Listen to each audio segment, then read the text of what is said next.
ArcelorMital results, down 190 cents at the interim period, and ArcelorMital today closing down 3.5% at 97.50 Rand. Your take on this stock? Well, I guess the results, I think, are going to be very similar to what we're going to see out of a number of companies. In fact, both ArcelorMital and Mutual and Federal, both companies that reported today, were probably the worst losers for the day. And I think that goes in line with our thesis that the market's been quite optimistic, and now that the companies are actually reporting, I think investors are going to sort of take a sanguine look at some of the results. ArcelorMital slightly worse than expected, I think, from what the market was expecting. Company looks pretty confident for the third quarter, but there's very little visibility. If you see what the CEO said on your interview and at their presentation, very little clarity into the fourth quarter, which doesn't really give us much optimism post or much visibility on Arcelor. But I think on the positive side, they should have better prices going into the second half of this year. So just reading through what you're saying, are we going to be in for a reality check as we move into our earnings season? I think for the results season, definitely. We'll have the banks reporting, the life companies. We should even get some trading statements from the life companies this week ahead of their results next week, which will make for pretty bleak reading. We think if you look at Mutual and Federal, managed to make a small profit, but on the underwriting side, they were negative. The underwriting margins were negative 2.7%.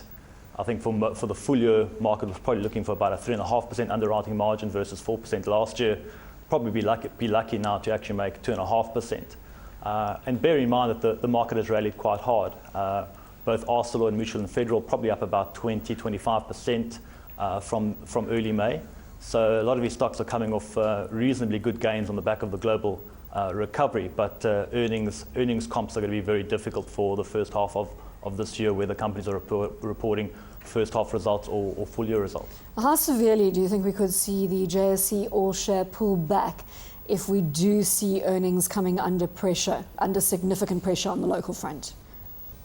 I mean, the all-share now is trading on a P of about 11.6. I think once we through this reporting period, there's no reason not to see that P ratio go above 12, mainly because earnings have actually fallen on a rolling basis.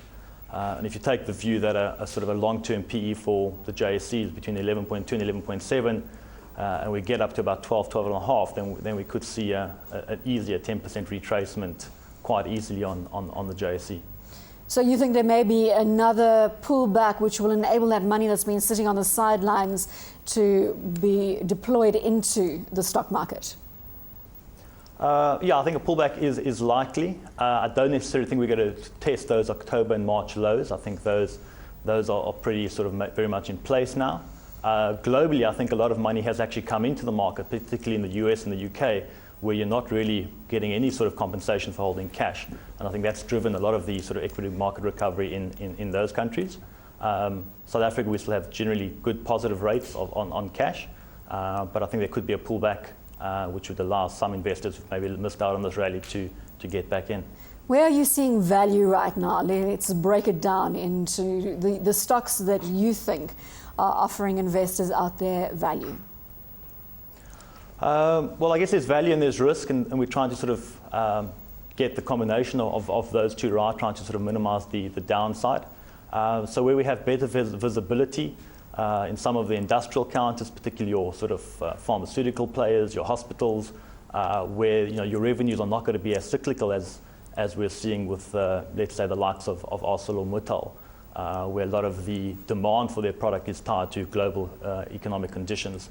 Hospital groups like your Netcares, your Mediclinics, the top line, the EBITDA margin is a lot more stable. So we have a lot more comfort in sort of stocks like that. And what do you think of the likes of BHP, Billiton, Anglo American? We've long been debating this on the news desk and where we are in the resource cycle or the commodity cycle. But we do have results coming out from Anglo American on Friday. Ahead of those results, anything that you'd like to share with us? I guess on the Billiton side today, they sort of negotiated some of their iron ore contracts. That was pretty much in line with the market, although they are moving to a bit more of a spot sort of contracts on their iron ores. Generally between the two, we would prefer BHP. Anglo's is, as everyone knows, has got a very big debt burden. Anglo Plat's results were out earlier this week. We think below market expectations, at least below our expectations. So just from a debt burden perspective, and again, talking about sort of value as well as sort of risk, we think there's better value in BHP over Anglo's, just given that Anglo still faces near-term pressures on their debt burden.